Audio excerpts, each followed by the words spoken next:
السلام علیکم ورحمۃ اللہ وبرکاتہ۔ امید ہے آپ سب خیریت سے ہوں گے۔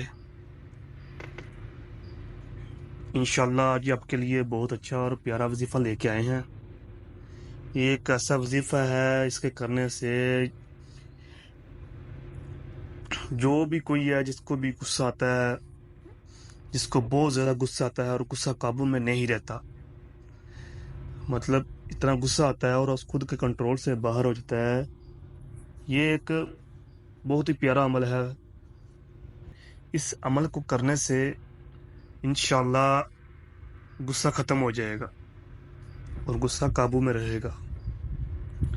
اگر آپ ہمارے چینل پر نئے آئے ہیں تو چینل کو سبسکرائب لازمی کریں، بیل نوٹیفیکیشن کو بٹن کو آن کر دیں تاکہ ہر نئی آنے والی ویڈیو آپ تک لازمی پہنچے۔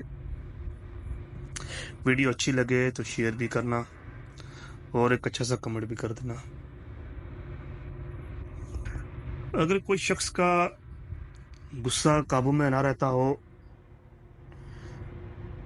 اور بہت زیادہ غصہ آتا ہو اور غصے میں کنٹرول نہ ہو، تو یہ ایک عمل بتانے لگا ہوں، اس عمل کو کریں، انشاءاللہ آپ کا غصہ قابو میں رہے گا۔ جس شخص کا اپنے غصے پر قابو نہ رہتا ہو، وہ 10 مرتبہ درود شریف کے ساتھ 10 بار یا رؤوف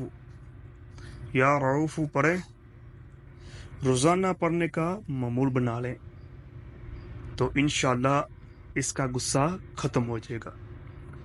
یہ عمل درود شریف کے ساتھ پڑھنا ہے، روزانہ پڑھنے کا معمول بنا لیں، انشاءاللہ غصہ قابو میں رہے گا اور غصہ ختم ہو جائے گا۔